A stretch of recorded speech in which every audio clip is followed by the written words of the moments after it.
पूर्ण परमात्मा पाप कर्म दंड को भी काट सकता है। अभी तक जिस भी संत व महापुरुष से मिले उन्होंने यही बताया कि पाप कर्म फल भोगने से ही समाप्त होगा। वो प्रभु कौन है जो पाप कर्म को काट देता है, वो काल के बंधन से छुड़वा देता है। उसका क्या नाम है, पूजा की विधि क्या है? कृपया अवश्य सुनिए जगत गुरु तत्वदर्शी संत रामपाल जी महाराज के अमृत वचन। जब वायु अनिलम भस्मांतम शरीरम, ये आपका जीव, आपका प्राण इससे अमृतो प्राप्त करेगा। अमृतम अमृतम अविनाशी, शरीर के नष्ट होने पर भस्मांतम शरीरम, जब शरीर तरह भस्म होगा, भस्मांतम अंत में भस्म होने वाला होता है। बस इसका अर्थ नहीं करना है इसने। इसका अर्थ है कि जब यह शरीर तरह नष्ट होगा, शरीर छोड़ कर जाएगा, उस समय इतना अमृतो प्राप्त हो जाएगा जो ओम नाम से मिलता है। यही गीता अध्याय नंबर 8 के श्लोक नंबर 13 में। अब यहाँ आगे कहा है 40वें अध्याय के 17वें श्लोक में कि वो परमात्मा तो गुप्त है और मेरा ओम नाम है, मैं ब्रह्मलोक में रहता हूँ। यही देवी भागवत से स्पष्ट हो गया।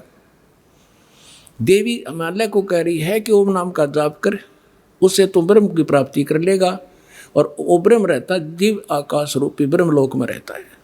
और यही वेद बता रहे हैं। देखिए ये 44वां अध्याय 40वां अध्याय यजुर्वेद का 17वें मंत्र में, हे मनुष्यो, जिस ज्योति स्वरूप रक्षक मुझसे, ये ज्योति स्वरूप काल तो है, मुझसे अविनाशी यथार्थ कारण के आच्छादित मुख के तुल उत्तम अंग का प्रकाश किया जाता है, जो वह है प्राण वायुमंडल में पुरुष है, माने पूर्ण परमात्मा है। वह तो प्रोक्ष रूप है, वो तो गुप्त है। अहम मैं खम, और ब्रह्म, खम्भ माने उस ब्रह्मलोक रूपी दिव्य आकाश में ब्रह्मलोक में रहता हूँ। मैं ब्रह्म हूँ और मेरा ओम नाम है। देखिएगा, ओम खम्भ ब्रह्म, मैं ब्रह्म हूँ। अहम वह है, मैं ब्रह्म हूँ और मेरा ओम नाम है। मैं खम्भ माने आकाश में, ब्रह्मलोक रूपी दिव्य आकाश में रहता हूँ। इसने तो अज्ञानी ने कुछ करना आया नहीं। अहम माने मैं आकाश के तुल्य व्यापक ब्रह्म, सबसे गुण क्रम और स्वरूप करके अधिक हूँ। इन्होंने कहा मैं ब्रह्म हूँ, ये कहना था। ओम, ओम सबका रक्षक जो उसका ओम, ऐसा नाम जानो। ओम लिखना था उसका, ओम मेरा ओम नाम, उसका क्या था? वो तो गुप्त बता दिया। अपना कह अहम माने मैं ब्रह्म हूँ और ब्रह्मलोक रूपी दिव्य आकाश में रहता हूँ। अब हो गया सिद्ध हो। अब क्या सिद्ध हो गया कि अब जो ज्ञानी आत्मा थे वह उनके वेद समझ में ना आए। उनकी यहाँ बुद्धि पर पत्थर पड़ गए कि गीता अध्याय नंबर 4 के श्लोक नंबर 32 और 34 में स्पष्ट कर दिया है कि इस ज्ञान से कोई अन्य ज्ञान है जो तत्व ज्ञान है, और वो उनको पाया नहीं। उन्होंने इसी को अंतिम मान लिया। ओम नाम का 40वें अध्याय के 15वें श्लोक से ये मंत्र ऋषियों ने मान लिया उस पूर्ण परमात्मा का जो परोक्ष है, गुप्त है। इनका समझ में नहीं आया। गुरु बिन वेद पढ़े जो प्राणी, समझो अनुसार रहे अज्ञानी। ये अज्ञानी थे। अब यहाँ गीता ज्ञानदाता दस इन अनाड़ियों से, अज्ञानियों से पूछा जाता है, प्रश्न करते हैं मीडिया वाले कि 7वें अध्याय के 18वें श्लोक में गीता ज्ञानदाता अपनी गति को अनुत्तम क्यों कहता है? यानी ओम नाम से जो परम गति होती है, ब्रह्म लोक प्राप्ति होती है, ब्रह्म लोक ये ब्रह्म का मंत्र है ओम नाम, तो कहते हैं इसको अनुत्तम क्यों कहा? अन्यों कहें वो अनुत्तम का अर्थ बदल दिया ना अज्ञानियों ने। देखो, गुड माने अच्छा और बैड माने बुरा, और कोई बैड का अर्थ नहीं कहे सबसे अच्छा। बुद्धि भ्रष्ट व्यक्ति होता है वो। अनुत्तम माने अश्रेष्ठ, उत्तम माने श्रेष्ठ, गुड। और यहाँ अनुत्तम का अर्थ कहते जिससे उत्तम कोई और ना हो, हमारा शर ना हो। ऐसे अनाड़ी हमारे गुरु मिले हमारे को, तो इसका अर्थ ये था कि गीता ज्ञान दाता कह रहा है कि मेरी साधना 4 प्रकार के करते हैं। 3 तो रिजेक्ट कर दिए, आर्त, अर्थार्थी और जिज्ञासु। और चौथे जो ज्ञानी हैं ये मुझे बहुत अच्छे लगते हैं, क्योंकि देवी देवताओं की घंटी नहीं पीटते, ये ब्रह्म साधना करते हैं। और इनको मैं अच्छा लगता हूँ क्योंकि इन्होंने मुझे अंतिम मान लिया, ये मुझे प्रिय है, इनको मैं प्रिय हूँ। लेकिन इनको तत्वदर्शी संत ना मिलने से ये ज्ञानी आत्मा है तो अच्छी आत्मा, उद्धार है, समर्पित है, शरीर भी इन्होंने समर्पित कर दिया, परवाह नहीं की, चाहे मर जाए, बेशक नष्ट हो जाए शरीर, में भगवान मिलना चाहिए। लेकिन ये मेरे वाली अनुत्तम गति में ही श्रेष्ठ आश्रित रहे, इनको तत्वदर्शी संत नहीं मिले। अब आपके रूबरू करता है श्लोक देखिएगा। श्रीमद् भगवत गीता, गीता प्रेस गोरखपुर से प्रकाशित दयाल गोविंद का इसके अनुवादक हैं, जिसका अनुवाद दास आपको दिखाने जा रहा है। 7वें अध्याय का अब 16वां श्लोक। हे भरतवंशियों में श्रेष्ठ अर्जुन, उत्तम कर्म करने वाले अर्थार्थी, आर्थ, जिज्ञासु और ज्ञानी 4 प्रकार के भगत जन मुझको भजते हैं।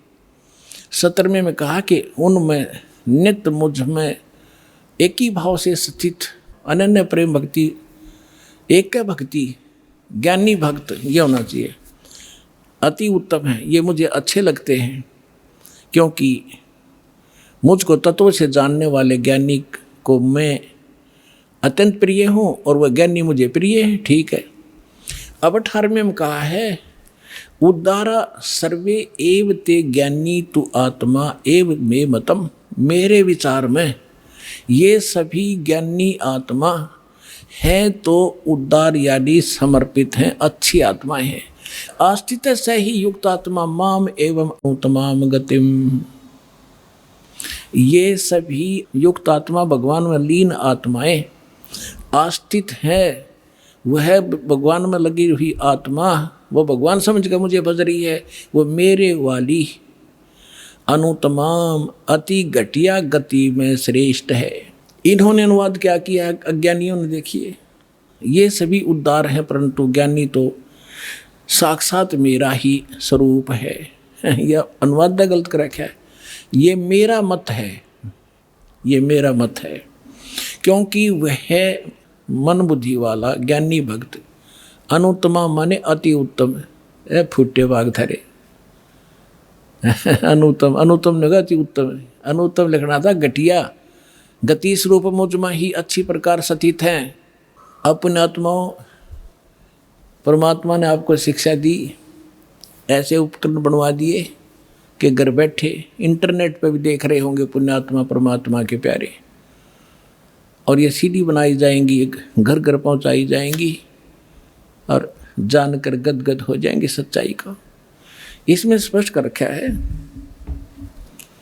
गीता ज्ञान दाता अपनी साधना को भी घटिया बता रहा है, अनुत्तम बता रहा है, और कह रहा है ये ज्ञानी आत्मा जो परमात्मा के लिए समर्पित हैं, जिनने जान लिया है कि मनुष्य जीवन केवल परमात्मा प्राप्ति के लिए प्राप्त हुआ है और मोक्ष केवल उस पूर्ण परमात्मा से होगा।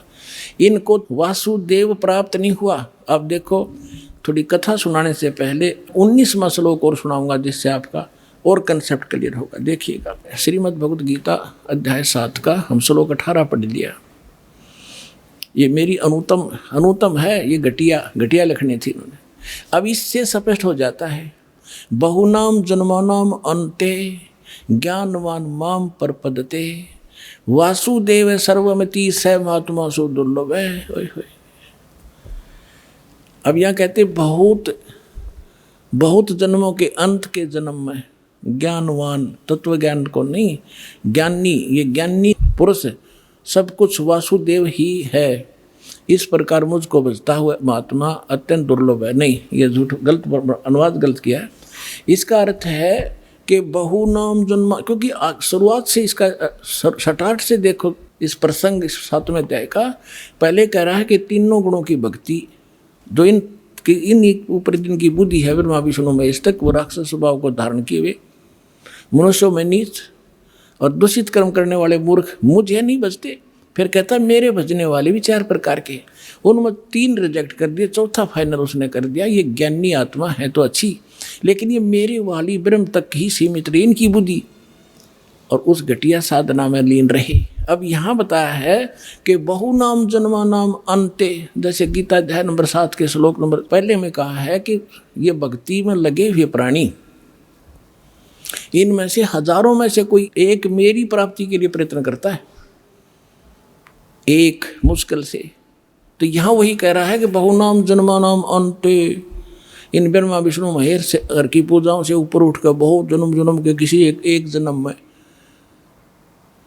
ज्ञानवान, ये ज्ञानी मेरी भक्ति करते माम प्रपद्यते, और वासुदेव सर्वमिति, ये बताने वाला महात्मा सुदुर्लभ है कि वासुदेव सर्वमिति स महात्मा सुदुर्लभ है, ये बताने वाला कि वो वासुदेव यानी सर्व पूर्ण परमात्मा परम अक्षर ब्रह्म वही सब कुछ है, वही पूजा के योग्य है, वही इष्ट रूप में मान्य है, वही पाप नाशक है, वही अविनाशी है, वही सबका धारण पोषण करता है, और उसकी भक्ति करनी चाहिए और की नहीं, और को इष्ट नहीं मानना चाहिए। कहते हैं ये बताने वाला महात्मा तो बड़ी मुश्किल से मिलेगा। यहाँ इसका अर्थ ही है, इन्होंने अर्थ गलत कर रखे। तो वो ये दास आपको मिल गया पुण्यात्माओं, असंख्य युगों के बाद ये दाव आपका लगा है, इसको सफल करना। अब ये गीता ज्ञान दाता ब्रह्म ने अपनी साधना को अनुत्तम क्यों कहा, अपनी गति को। एक सुनक नाम के ऋषि थे, ज्ञानी आत्मा थे, जैसे भी उनको गुरु मिले सब ने ओम नाम के जाप की रट लगा दी और एक हठ योग साथ में जोड़ लिया, ओम नाम के जाप का भी और अड़ंगा नारा और बोल लिया। ये तप कहाँ से लाए, किसी भी सदग्रंथ में तप करने का आदेश नहीं, सदग्रंथ माने गीता और वेदों में, और ना ही सूक्ष्म वेद में तत्व ज्ञान में जो परमात्मा ने बोला। गीता अध्याय नंबर 17 के श्लोक नंबर 5 और 6 में तो ये कहा है कि जो शास्त्र विधि को त्याग कर और मनमाना घोर तप को तपते हैं वो राक्षस लोग इस कमलों के अंदर बैठे सभी प्राणियों के जो मुखिया ब्रह्मा विष्णु महेश आदि और मुझे भी वो क्रस करते हैं, उनको राक्षस स्वभाव के जान। ये हठयोग कहाँ से लाए। श्री देवी भागवत के अंदर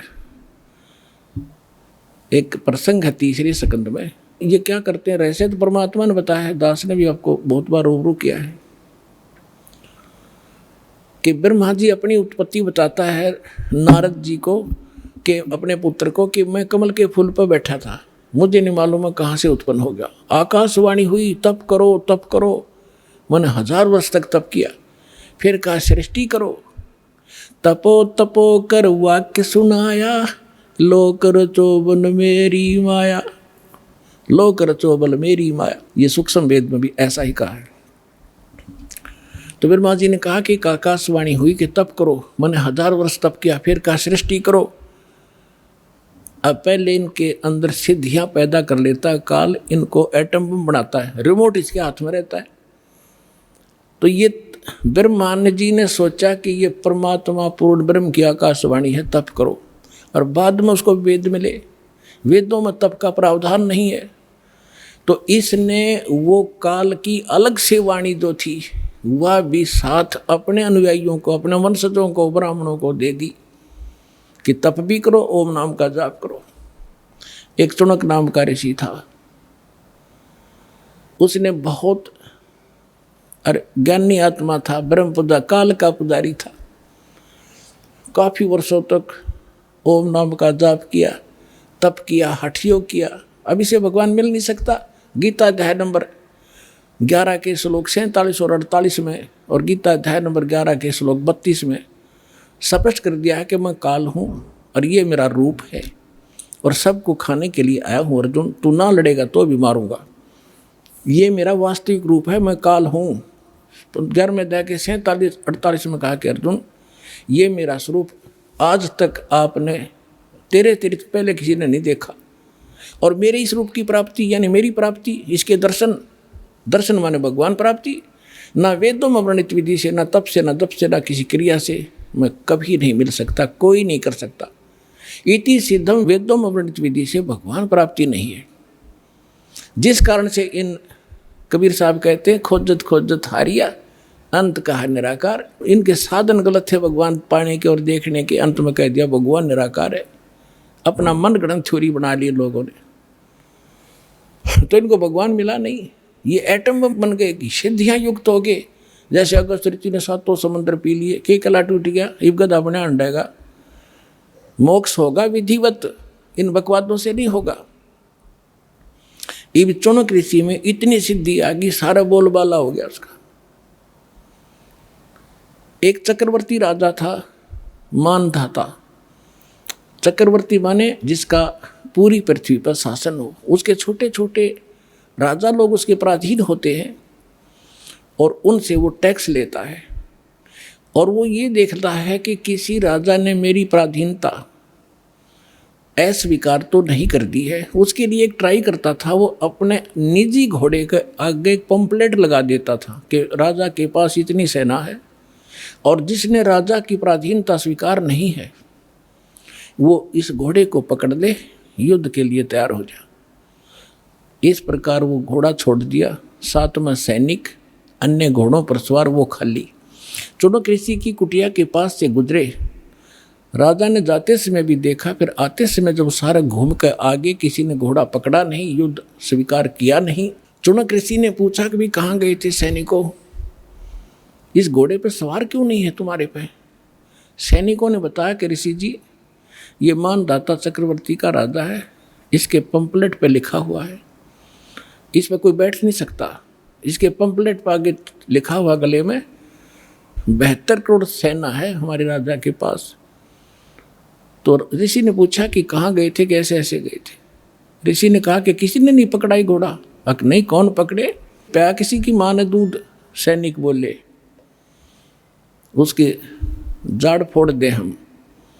अब ऋषि ने सोचा भी राजा का विमान हो गया, मैं इसका विमान ठीक कर दूं।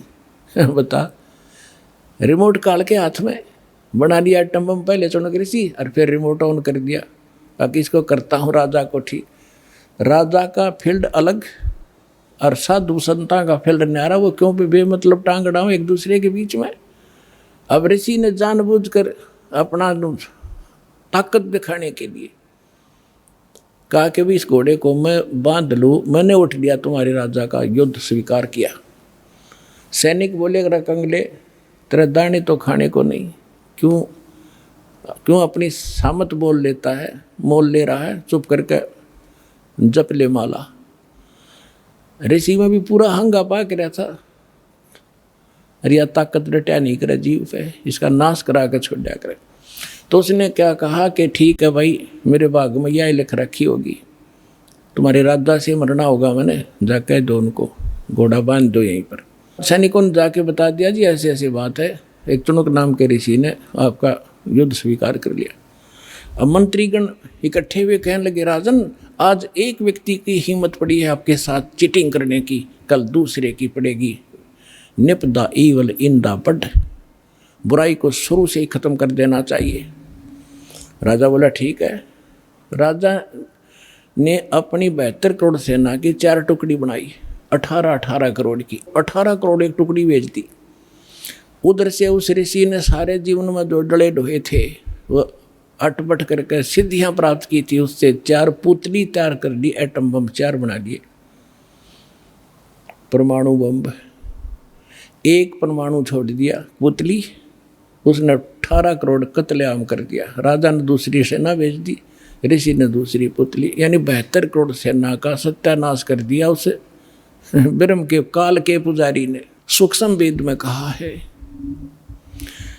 72 अक्षौणी अक्षय करी, वो चुन कर शीश्वर एक, दे धारे जोरा फिर ये सभी काल के बेख। 72 अक्षौणी अक्षय करी, 72 अक्षौणी खा गया, वो चुनक ऋषिश्वर एक।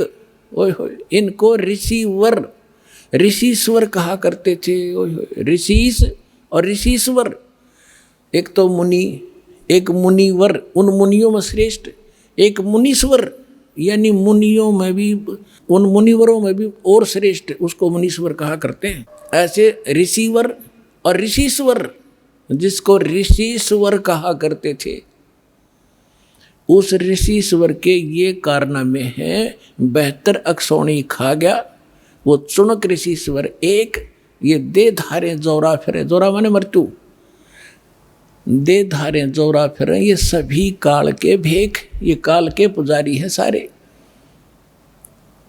अपने आत्मा। अब क्या होगा, जब तक हम परम अक्षर ब्रह्म कबीर परमेश्वर की सत्साधना पूर्ण संत से लेकर नहीं करते, तब तक हमारे दोनों अकाउंट ओपन हैं, गुड और बैड, पुण्य और पाप।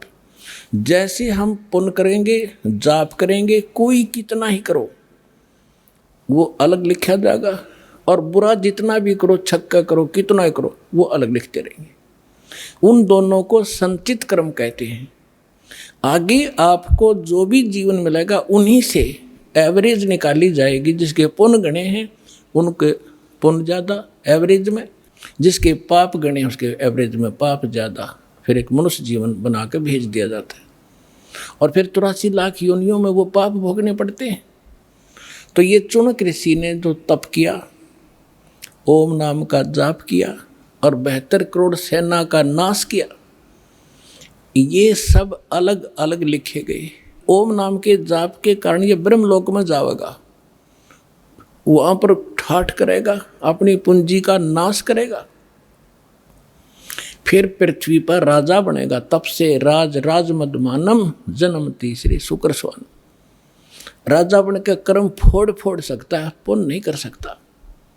उसके बाद फिर इसकी दुर्गति होगी, ये कुत्ता बनेगा चुनक ऋषि ब्रह्म पुजारी, इसका शर्म में कीड़े पड़ेंगे, और वो 72 करोड़ सेना जो उसने मारी है उसको चुन चुन का बदला लेंगे। तो परमात्मा कहते हैं सूक्ष्म वेद में, तुमने उस दरगाह का मैल नहीं देखा और धर्मराज के तिल तिल का लेखा।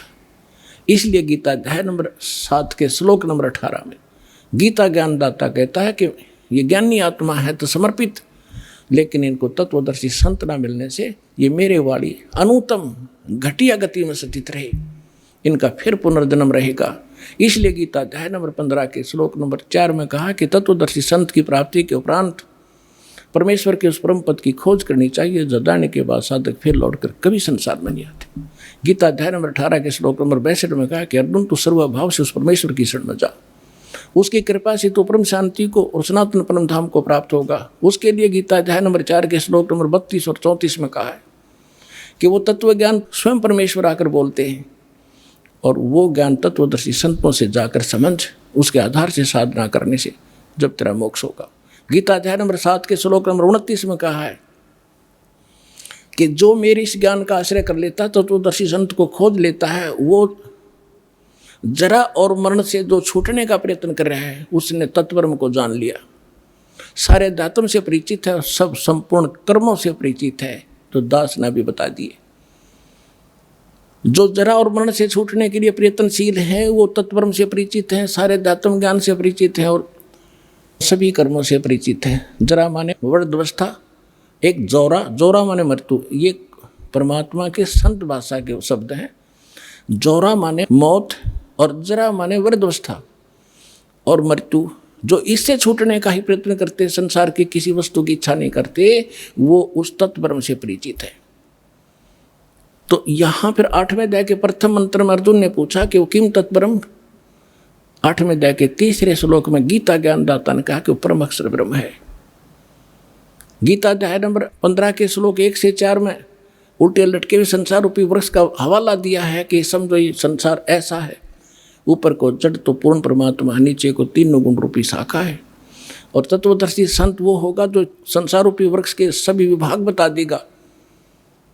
अक्षर पुरुष एक पेड़ है, सरपुरुष निरंजन वा की डार और 3 देवा शाखा है, वो पात रूप संसार। परमात्मा ने 600 वर्ष पहले अपने सूक्ष्म वेद में बोला हुआ ये ज्ञान दास को आज आपके रूबरू किया।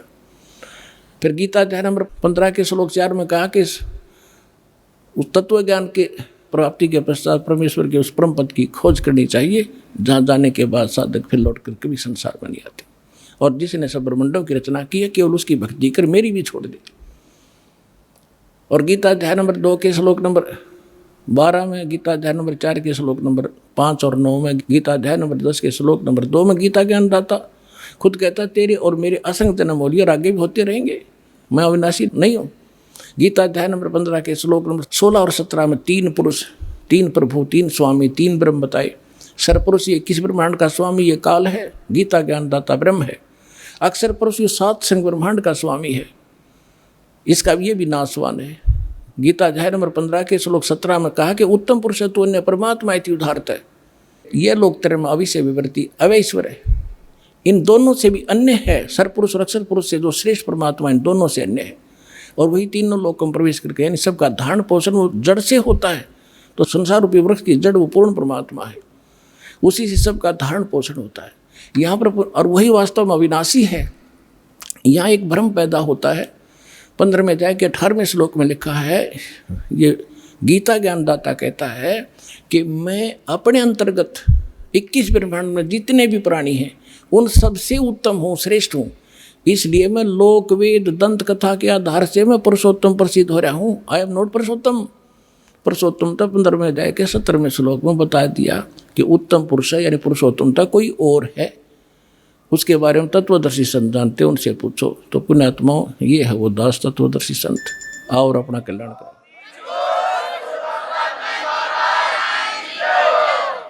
परम पिता परमात्मा पूर्ण ब्रह्म सारी सृष्टि के रचनहार कबीर परमेश्वर जी की असीम रजा से आप सभी पुण्यात्माएं सत्संग सुनने के लिए उपस्थित हुए। सौभाग्य आपका, आप जी को ऐसे समय में मानव शरीर प्राप्त हुआ और परमेश्वर की असीम रजा हुई कि आपको सच्चा भगवान मिला, सच साहिब मिला, तत्व ज्ञान प्राप्त हुआ और यथार्थ भक्ति मंत्र साधना आपको प्राप्त हुई। ऐसा ये गोल्डन चांस बोलते हैं इसको, यानी स्वर्ण अवसर असंख्य जन्मों के बाद ही प्राप्त होता है। आप जी को परमात्मा की इतनी गहराई का ज्ञान नहीं है, आपको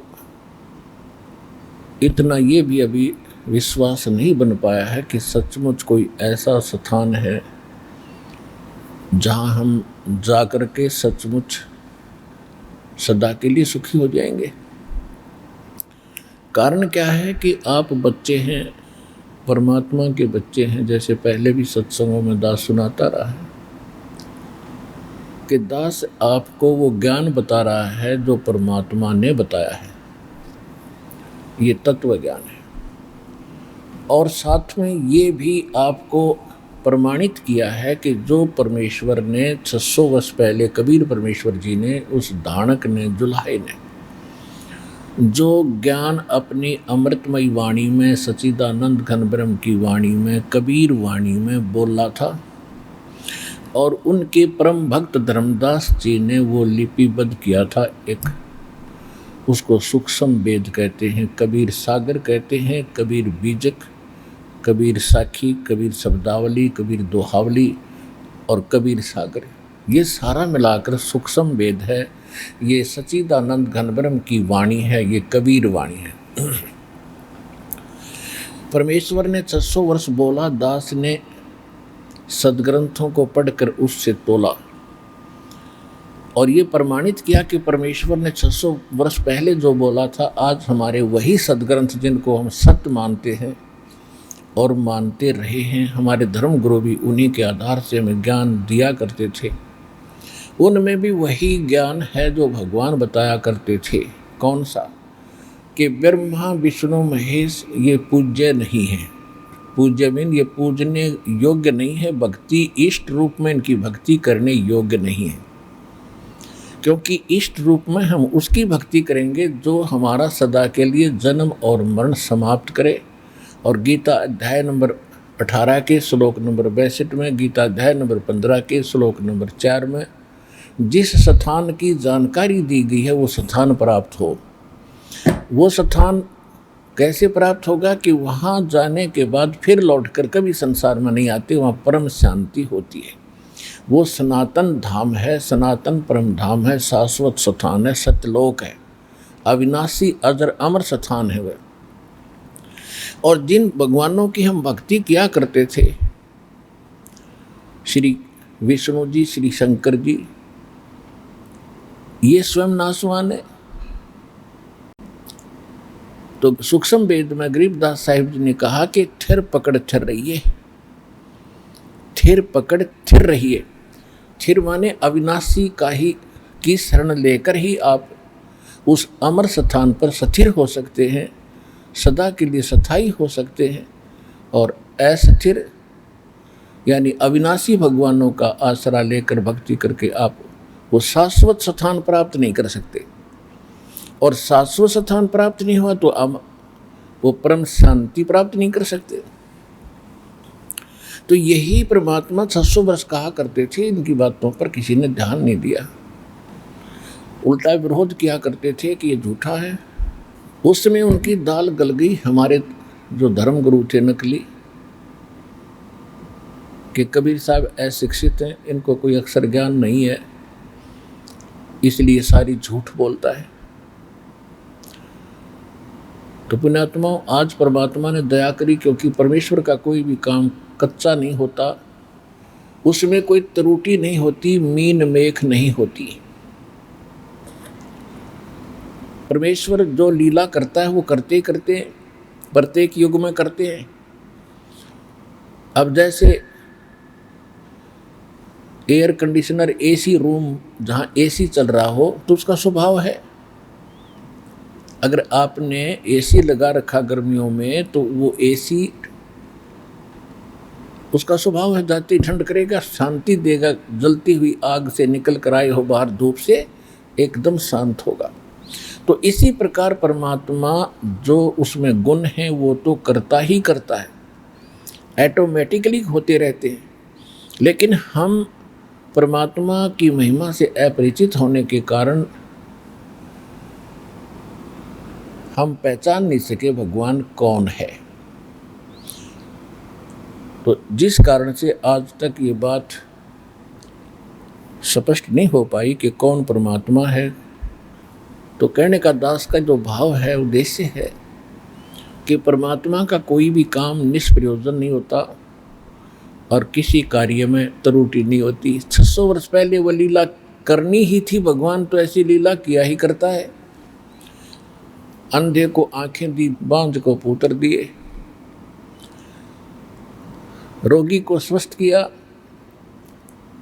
उनके मुर्दों तक जीवित किया परमात्मा ने किसी कारण से। और साथ में ये अध्यात्म ज्ञान दिया, सत्य भक्ति बताई, और उसके बाद परमात्मा ने अपने विटनेस तैयार किए, गवाह।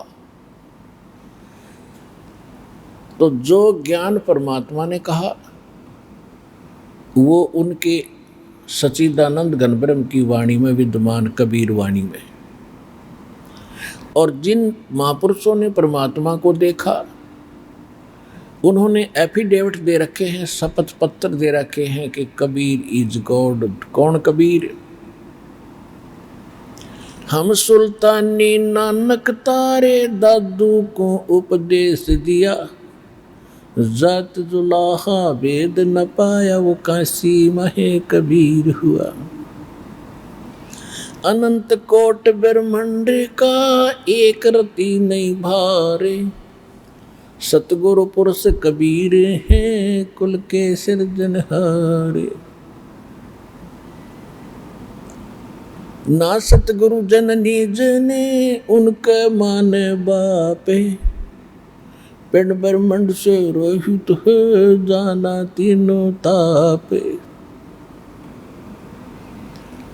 आदरणीय गरीबदास साहिब जी ने परमात्मा की महिमा अपनी आंखों देख कर सतलोक में परमात्मा सचखंड लेकर गए अपनी प्यारी आत्मा गरीबदास जी को, और फिर उनको वापस छोड़ा अपने से परिचित करा के फिर उस प्यारी आत्मा ने ये वाणी बोली जो दास ने आपको अभी सुनाई।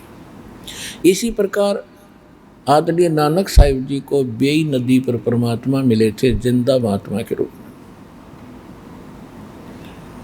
और वहां से उनको दरिया में डुबकी लगाने का बहाना करके अंतर ध्यान करके उनके शरीर को कहीं बाहर एकांत स्थान पर छोड़कर उनके जीव को सतलोक, सचखंड, ब्रह्मा विष्णु महेश के लोक सब दिखाए और फिर उनको वापस छोड़ा और उनको बताया कि मैं काशी में धानक रूप यानी वह दुल्हा रूप में काम करता हूँ, वहाँ रहता हूँ। तो नानक साहिब जी तीसरे दिन सतलोक सचखंड की भ्रमण करके वापस आए। आते ही घर बार त्याग, नौकरी त्याग करके चल पड़े परमात्मा की उस स्थान पर खोज करने के लिए जहाँ उन्होंने बताया था बनारस में। बनारस में जाके जब परमात्मा को देखा, जो सचखंड में देखा था वही स्वरूप है। बनारस के अंदर कपड़ा बुन रहा है एक धानक रूप में, जुलाहे रूप में, और देखते उस परमात्मा को आत्मा गदगद होगी, आंखों में आंसू भर आए और कहने लगे, एक स्वान दुई स्वानी, नाले भौके बयाल, कोड छुरा, मूठा मुर्दार, ये धानक रूप रहा करता। नानक साहिब जी का एक शब्द है, एक स्वान दुई स्वानी। ये प्रश्न गुरु ग्रंथ साहिब के पृष्ठ नंबर 24 पे अंकित है। एक स्वान दुई स्वानी, नाल बलके भौकाई सदा बियाल। यानी नानक साहिब जी अपने मन और इसके साथ जो इसके और परिवार है, ये काम, क्रोध, मोह, इच्छा, इनको कह रहे हैं कि ये एक स्वान दुई स्वानी। ये मन तो कुत्ता है, इच्छा और तृष्णा ये इसकी कुतिया हैं, स्वानी, और इससे आगे फिर काम, क्रोध, मोह, लोभ, अहंकार इसका परिवार बताया।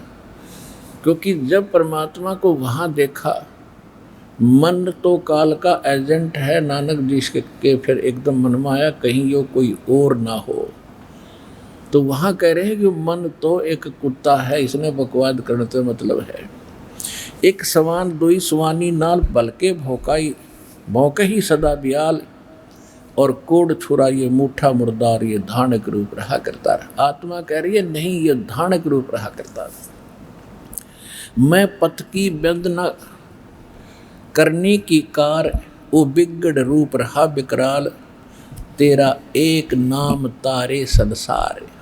तेरा एक नाम, वो सतनाम 2 अक्षर का, तेरा एक नाम तारे संसार में, ए हो आस ए हो आधार, मुख निंदा आख्या दिन रात, घर पर गरजो ही नीच मनात, और काम क्रोध तन बसे चंडाल, ये धानक रूप रहा करता। भाई सूरत मुलुक की वेश, ए ठगवाड़ा ठगी देश, खरा सियाणा भोता बार, ये धानक रूप रहा करता।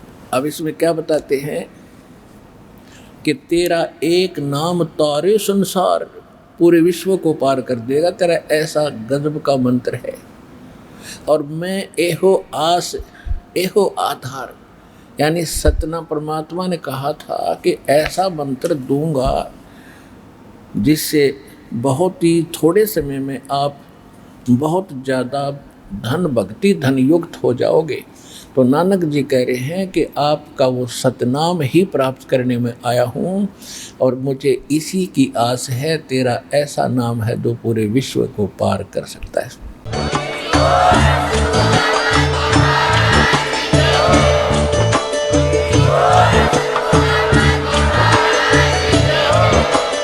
आप सुन रहे थे जगत गुरु तत्वदर्शी संत रामपाल जी महाराज जी के मंगल प्रवचन। अधिक जानकारी के लिए विजिट कीजिए हमारी वेबसाइट www.jagatgururampalji.org। संत रामपाल जी महाराज जी के शुभ आशीर्वाद से पूरे विश्व भर में 500 से भी ज्यादा नाम दीक्षा केंद्र हैं, जिन पर संत रामपाल जी महाराज जी द्वारा ऑनलाइन निशुल्क नाम दीक्षा दी जा रही है। अपने नजदीकी नाम दीक्षा केंद्र का पता करने के लिए संपर्क करें 8222880541।